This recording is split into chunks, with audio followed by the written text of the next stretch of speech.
Señor Contador Público certificado Arturo González de Aragón, Auditor Superior de la Federación, muchas gracias por su invitación. Señor Ministro Guillermo Ortiz Mayagoitia, Presidente de la Suprema Corte de Justicia de la Nación. Ciudadana Diputada Estela Damián Peralta, Presidenta de la Comisión de Vigilancia de la Cámara de Diputados.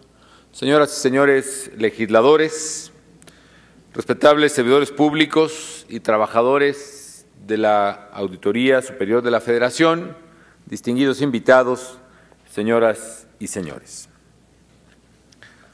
Celebro el poder estar con ustedes en esta importante ocasión,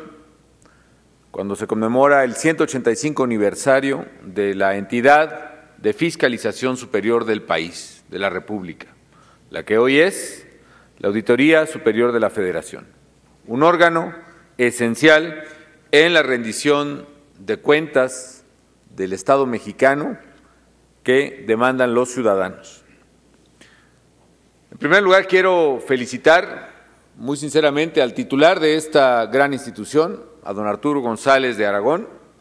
y a todas las trabajadoras y a los trabajadores que velan por el uso honesto de los recursos públicos. Gracias a su labor, la Auditoría Superior de la Federación es una institución sólida que los mexicanos mucho valoramos, y en particular su titular,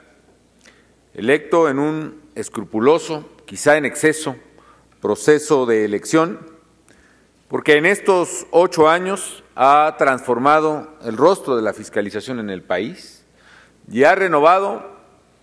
no solo, y lo diría metafóricamente, este edificio de gran tradición desde la Contaduría Mayor de Hacienda, sino que ha renovado de fondo esta institución vital de la República. Una labor responsable desde una instancia que ha sido por primera vez imparcial e independiente. Así que felicito a la institución por la ocasión, por lo que es, y en particular felicito a don Arturo González de Aragón por esta labor hecha en responsabilidad y en cumplimiento con el país. La actividad fiscalizadora, como bien se ha dicho aquí, amigas y amigos, se remonta al inicio mismo de la República. La división de poderes en México,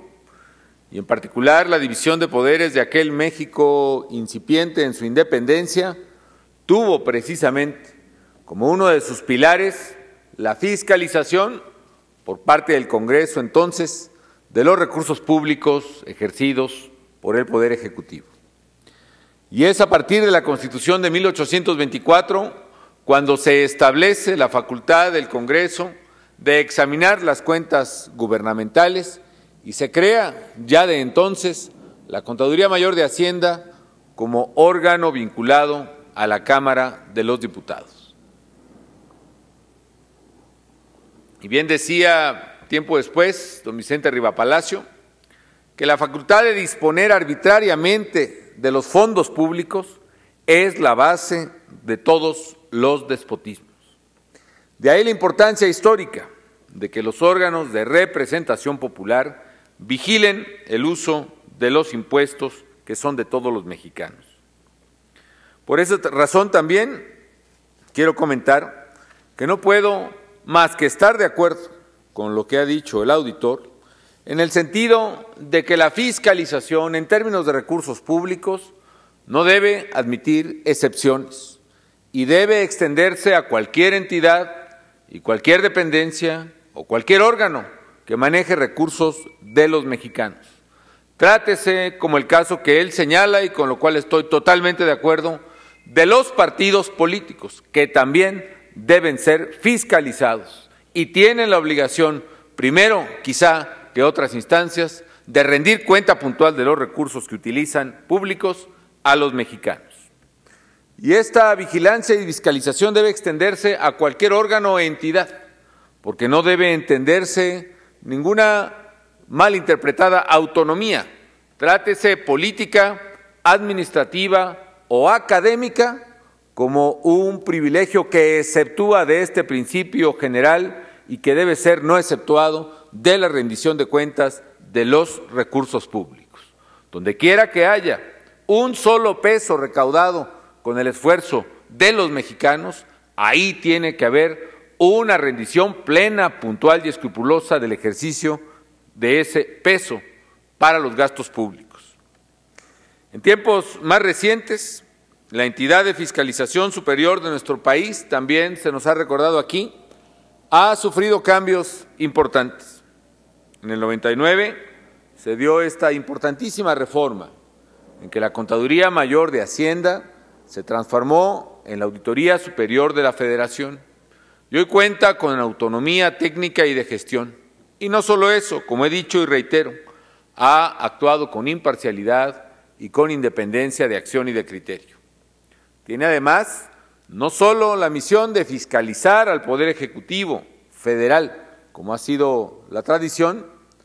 sino también, de manera innovadora, de fiscalizar a cualquier organismo que utilice recursos federales, y de ahí la importancia de eliminar toda excepción. En especial, la auditoría es un contrapeso esencial para vigilar el uso que se hace de los recursos públicos en los estados y en los municipios. Por eso también no puedo estar más de acuerdo, señor auditor, en la imperiosa necesidad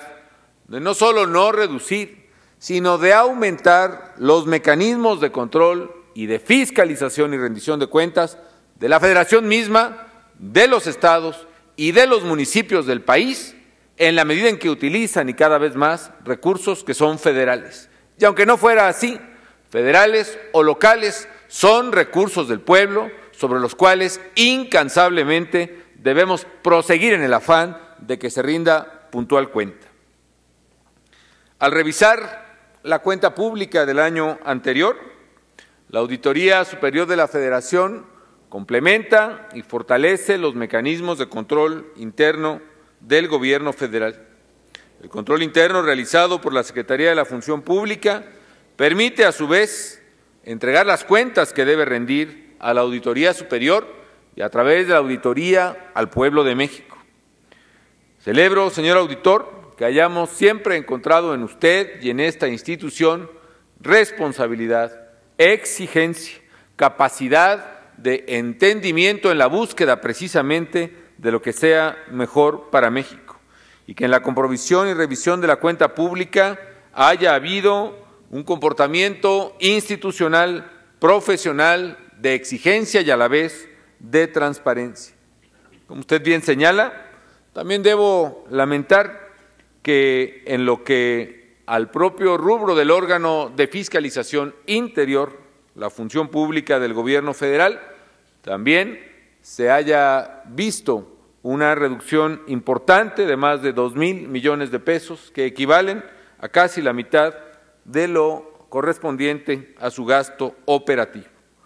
Pero ello no debe ser obstáculo, sino por el contrario, acicate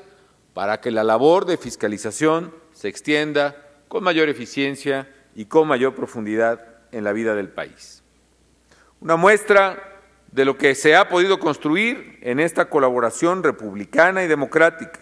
entre la función pública y la auditoría fue lo que se estableció desde hace varios años, el programa que busca lo que su nombre indica, las 0 observaciones,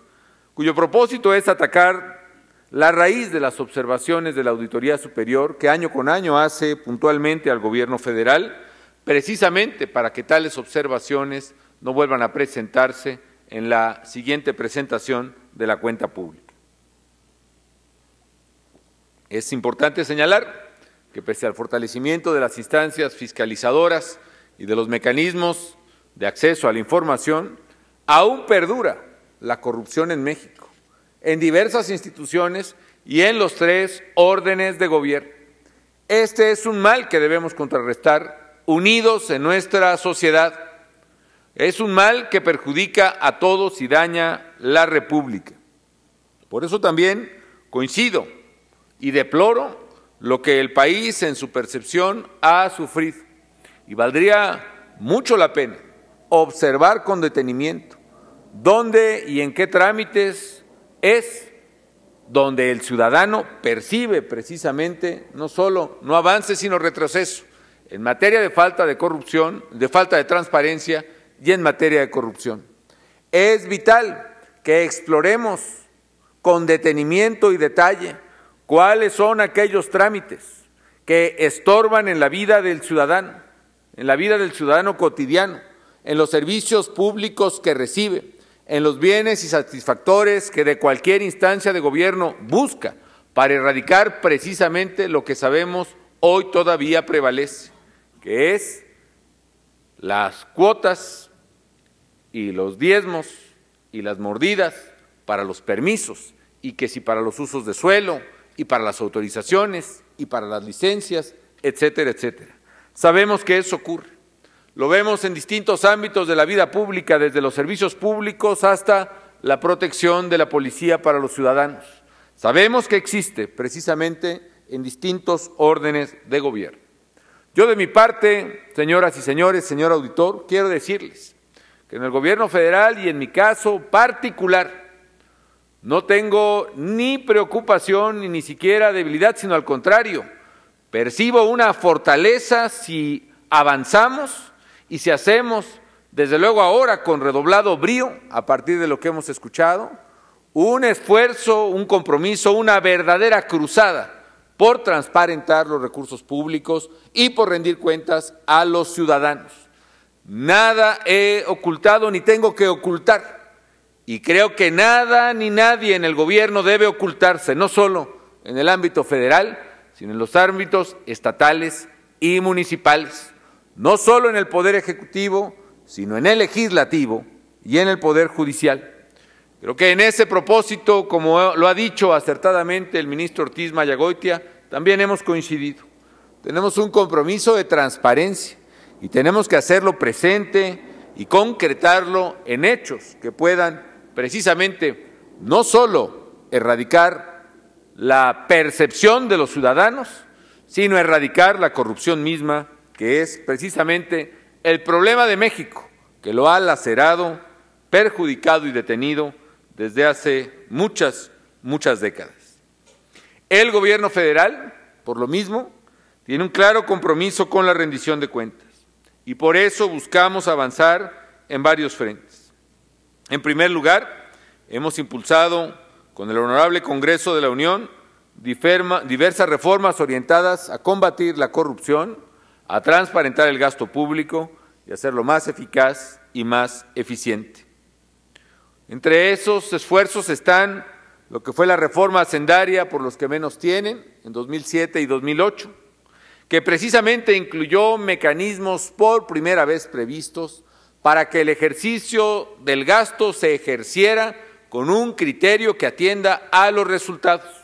y que el ejercicio del gasto no solo respondiese a una irrenunciable transparencia, sino también a una evaluación por órganos objetivos de la eficacia que ese gasto puede rendir, como es la que realiza el INDEVAL. O la reforma a la Ley Federal de Presupuesto y Responsabilidad Hacendaria, que establece una integración de información más clara y oportuna sobre los recursos públicos y la forma de ejecutarlos, que busca, como la reforma constitucional, que es otro esfuerzo en materia de gasto público y fiscalización, que incluye, como decía yo, la evaluación de resultados derivados del ejercicio de los recursos públicos a través de instancias técnicas independientes. Esfuerzos estos, además, que han llegado a concretar en la ley y esperemos que pronto en la práctica la necesaria homologación de las cuentas y la forma en que los distintos órdenes de gobierno rendimos las cuentas del dinero que manejamos. Y hacia allá se abocó también la reforma constitucional que impulsamos en materia de acceso a la información, que homologa los criterios con los que se atiende el derecho de acceso a la información pública de los ciudadanos en los 3 órdenes de gobierno. Ha habido otros esfuerzos que han sido también en el ámbito de su competencia y responsabilidad, impulsados a la vez por el Congreso de la Unión. La Ley de Obras Públicas y Servicios Relacionados, o la Ley de Adquisiciones, Arrendamientos y Servicios del Sector Público, que busca a la vez de la transparencia, la agilización en la construcción de obra y en el ejercicio del gasto de manera expedita.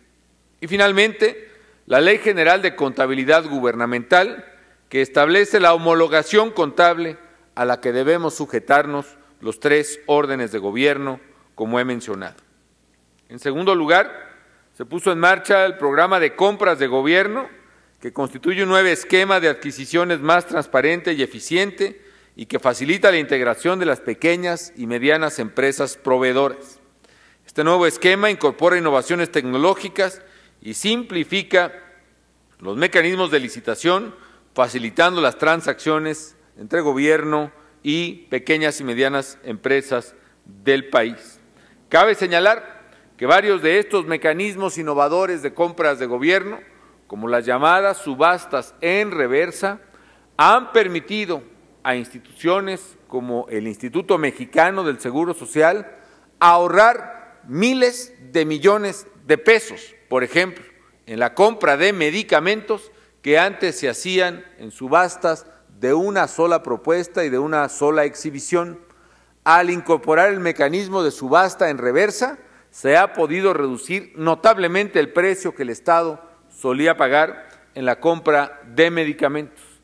Pienso que debemos seguir avanzando por estos caminos, porque aún resulta inconcebible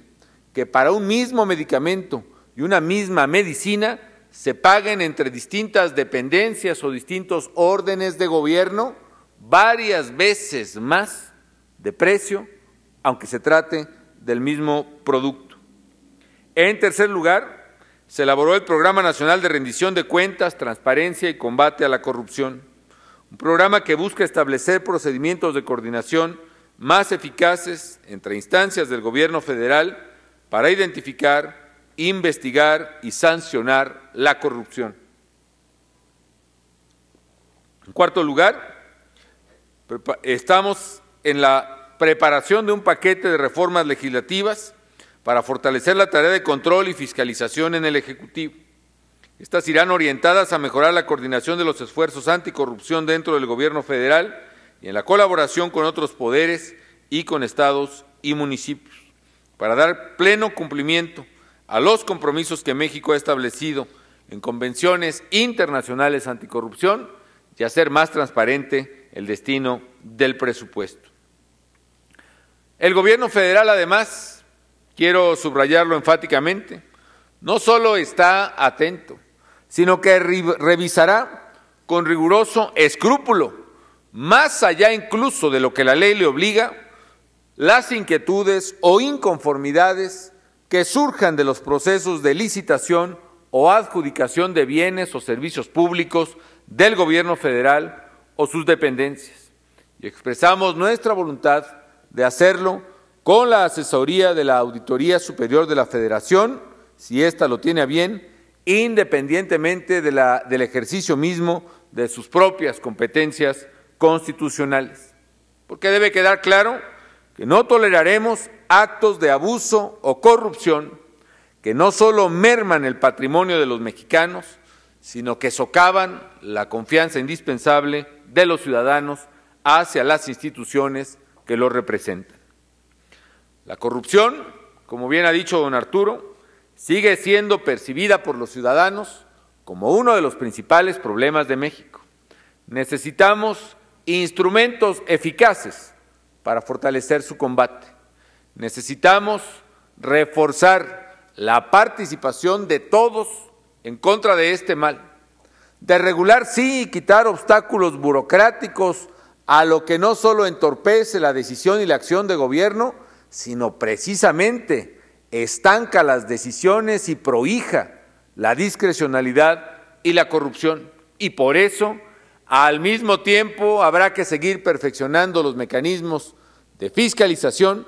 y sancionando severamente a quienes caigan en prácticas corruptas. Tenemos que evitar trámites que inhiban la prestación de los servicios, trámites que contengan la competitividad del aparato productivo nacional y, en consecuencia, que inhiben también la generación de empleos. Es momento de una discusión amplia sobre el tema, una discusión que nos permita evaluar con apertura lo que se ha logrado y también revisar lo mucho que falta por hacer. revisar las tareas que enfrentamos como sociedad para solucionar el problema de la corrupción a todos los niveles, extender los ámbitos de fiscalización hacia aquellas entidades públicas, locales o federales, políticas, académicas o económicas, que buscan la excepción en la fiscalización a la que todos debemos estar sometidos, a ampliar precisamente la investigación acerca de lo que más pesa al ciudadano, revisar en particular los trámites que en su vida diaria le impiden precisamente poder prosperar y vivir con tranquilidad,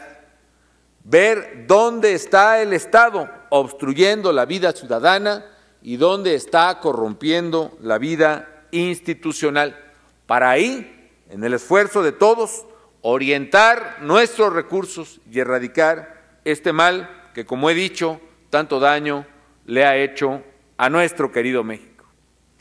Debemos asumir, y asumir todos, nuestra responsabilidad en el desarrollo de una nueva ética ciudadana, una ética que acabe con prácticas deshonestas. De ahí mi respetuosa invitación a los actores políticos, económicos, sociales, académicos, a todos, a discutir con objetividad dónde estamos y cuáles son los retos en materia de transparencia y rendición de cuentas que nos permitan verdaderamente erradicar la corrupción en el país. Señoras y señores, yo felicito nuevamente a la Auditoría Superior de la Federación por este aniversario y en particular a don Arturo González de Aragón por el trabajo desempeñado con honradez en beneficio de la República. Reitero el compromiso del Gobierno federal y el mío propio de trabajar junto con este órgano para seguir avanzando en materia de fiscalización y rendición de cuentas, porque trabajando juntos lograremos construir un México como el que aspiramos, un México donde los ciudadanos se sientan satisfechos y seguros del uso y el destino de los recursos públicos que con tanto esfuerzo y con tanto trabajo enteran para el bien de la nación. Enhorabuena por este aniversario y mil felicidades.